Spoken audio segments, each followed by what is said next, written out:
السلام عليكم سدو وصاحبك شاهد بيساني بدنا kanaalkayga waxaad ka daawataa nolosha xiriirka iyo caafimaadka nolosha markaan dhahayo waxaan ka wadaa dhiirigelin laakiin videogan waxaan uga hadli doonaa wax ku saleysan xiriirka boqolkiiba 90 videogan wuxuu ku socdaa haweenka boqolkiiba 10 ragga boqolkii haween ah 98 kamid ah way kala fikir duwan yihiin haddii su'aalo la weydiiyo waxay markaas u baahan yihiin halka boqolkii rag ah 98 ay isu fikir noqonayaan oo laga helayo kaliya laba qof oo kala fikir duwan markii laga hadlayo waxa ay ka doonayaan haweenka ama ay ka rabaan ama sidee u doonayaan halka haweeneyda hadii boqol haweeney oo meel wada joogta hadii la weydiiyo maxaad ragga ka dooni lahayd ama ku dooran lahayd hadii la yiraahdo ay dhihi lahaayeen fikrado kala duwan ay soo bandhigi lahaayeen kamid tahay hantida naxariista wanaaga waxyaabo tiro badan oo markaas maskaxdooda ka guuxay waxa laga yaabaa maanta hadii lagu yiraahdo maxaa u baahan tahay tiriska aad bilowdid inta noloshaada ku dhiman oo dhan inaad tirinayso waxa u baahan tahay waayo bilaadanka baahidooda ma dhamaato ninka ragga ah muxuu uga baahan yahay haweenka waxa jirta hal wax halkaas waxa daad fahantid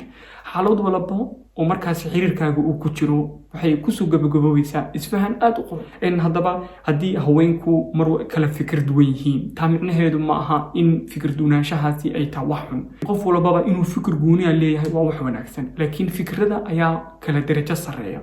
fikir baa basiid ah fikir baa aad u weyn fikir baa horumar ku geynaya fikir baa ku leedaya hadaba waxyaabaha uu ninka rag u baahan yahay iyadoo tiro badan tahay haddana hal mid baa jirta inta aan halka mid kula wadaagin waxaan ku soo horumarinayaa waxyaabaha yaryariiska ah ee u baahan yahay hadii waxyaabahaasi aad saxdid tan weyn way sax samaysaa hadii tan yariiska aad sixi weysid way adkaanaysaa sida wadada weyn aad ugu soo dhacdid Soomaaliduna waxay ay tiraahdaa luqluq maro laasinkiis laami buu tagaa hadii aad luqluq marin laamiga sida aad ku tagtid way adkaanaysaa marka ujeedada ugu weyn aan videogan kula wadaagayo iyo halka muhiim ee ninka ragga u baahan yahay waxa ay tahay marka hore horta inaad luqluqan fahantid luqluqa maxaa kamid ah ninka ragga ah waxa u baahan yahay qof la ciyaara waxa u baahan yahay qof dhabta kala hadla hadii aad ciyaar badneen hadaad dhabtana ka hadli karin qofkaasi sida uu kuugu soo baahado ama sida uu niyad kuu siiyo way adkaanaysaa haddana ciyaartu ma aha inaad mar walba ciyaartid badana waxa laga yaabaa inaad isku qaladid ciyaartii iyo dhabkaadashi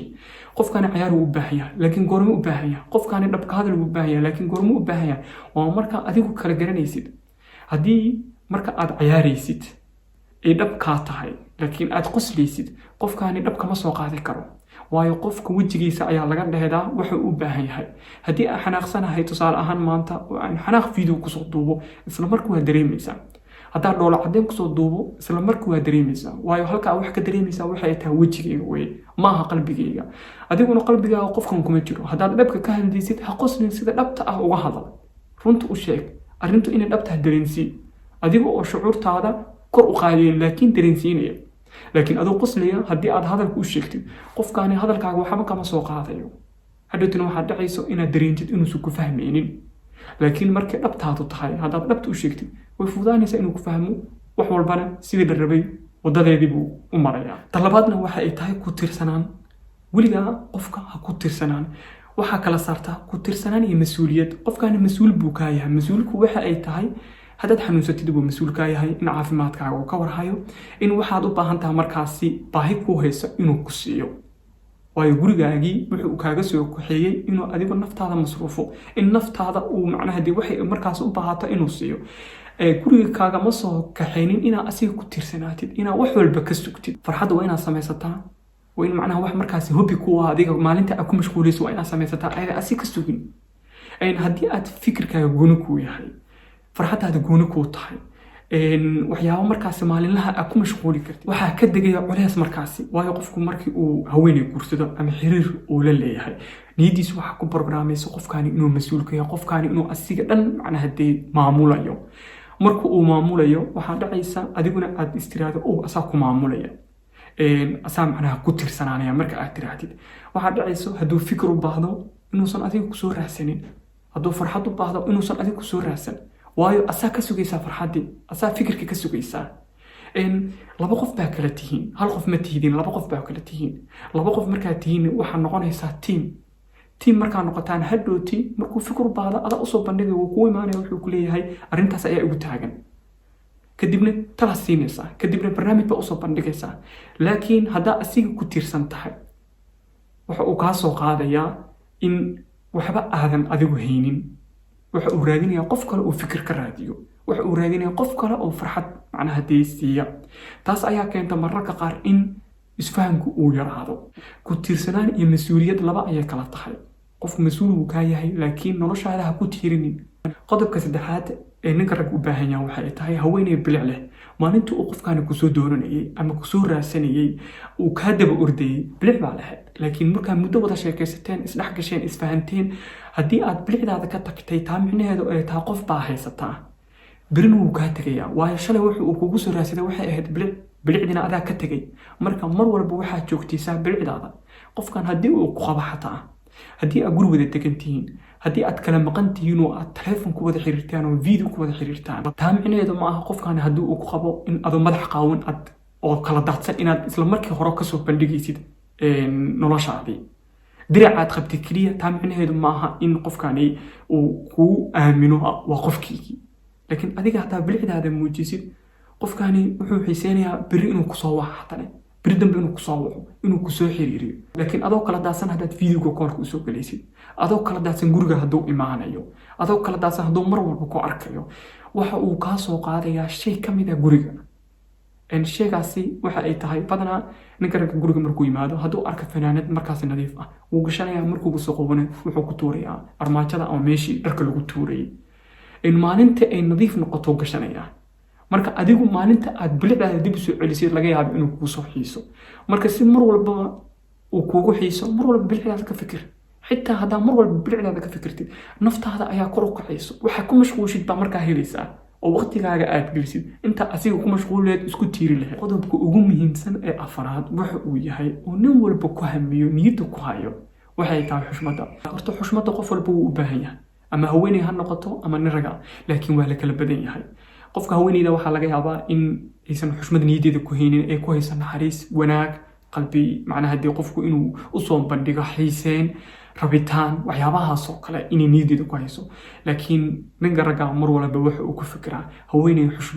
ku xushmeynayso fikirkiisa ku xushmeynaysa waxa uu soo bandhigo ku xushmeynaysa waxa uu rabo ku xushmeynaysa hamigiisa iyo riyadiisa iyo siduu wax u doonayo haddaba xushmaddu sidee ku burburtaa sideese macnaha dee qofkaani xushmad loogu muujiyaa xushmaddu waxay burburaysaa marka aad kala garanaynin xilliga la ciyaaraya xilliga dhabta laga hadlayo xushmaddu waxay ku burburtaa marka aad ka baqaysid in qofkaani aad weydid ama aad ka baqaysid in macnaha dee qofkaani uu dhibaato saa'ida la yimaado oo aad been sheegtid been haddaa sheegtid qofku uu been kaa arko waxaa lumayso xushmaddu naftaada u hayay waxa uuna kaa soo qaadayaa qof markaasi aanan u xisaabsaneen markuu qof kaa soo qaado aan u xisaabsaneen wax walba aad samaysid wanaag walba taageero walba garab istaag walba aad u samaysid sidiisi ma noqonayo ilaa xushmadda aad ku dadaashid xushmadduna waxay imaanaysaa qofkan hadduu barnaamij kuu soo dhigo isla markaa hayaha dhihin waxaad ku dadaashaa inaad kasoo fikiri kartid kadibna aad usoo dhigi kartid barnaamijkaad igala hadashay waxaa rabaa inaan hadda kala hadlo waa ku dadaalaya inaan qabto ma awoodo inaan qabto markaasi wuxuu uu dareemayaa inaad go-aan qaadan kartid go-aan qaadashadaasi waxay u sahlaysaa in fikirkiisii aad ku xushmayso mar walbo aad xushmeyn ku dadaashid fikirkiisa iyo rabitaankiisa waxaa sahlanaanaysa inuu kuu soo dhawaado mar walbo aad fikirkiisa iyo rabitaankiisa aad iska indhatirtid oo keliya ay kuu muuqato juhdiga iyo dadaalka iyo garab istaaga iyo caawinta waxaa dhacaysa qofkaasi inuu kaa fogaado xushmaddu waynu mar habaabinay xushmadda waxaan u naqaanaa haddii maanta haweeneydu ay dhulka fiiriso ama amarkiisa ay qaadato ama wax walba uu dhahayo uu macnaha dee ay ku aqbasho taasi xushmad lama yihahda taasi addoonsi baa la yihahdaa laakiin xushmaddu waxa ay tahay qofkaani inaad fikirkiisa marka uu soo bandhigo adiga aad jawaabti markaasi caqligaaga qaada karta soo bandhigi kartid maaha iyadoo haa u baahan tahay inaad maya tiraahdid maaha iyadoo may u baahan tahana inaa haa tiraahdid taa xushmad ma aha waayo qalqal baa ku gelaya wixii aad maya dhihi kartay baa laga yaabaa haa inaad tiraahdid kadibna ay kugu adkaato markaa kasoo bixi weysid wuxuu dareemayaa inaad xushmeynaynin inuusan qofna ahayn buu dareemayaa marka waxa aad ku dadaashaa si xushmadaadu qofkan aad u haysid kor u kacdo inaad kala gara kartid wixii go'aan uu kuu soo bandhigo inaad haya dhihi kartid mayna dhihi kartid waqtina u qaadan kartid taas ayaa kuu sahlaysa in xushmaddu ay kordho waa saaxiibka shaahid biisaani wixii fikirkaaga ah commentiga igula wadaag haddaad igu cusub tahay subscribe ii saar meel walba aad dunida ka joogtid allah ku xifdiyo salaamu calaykum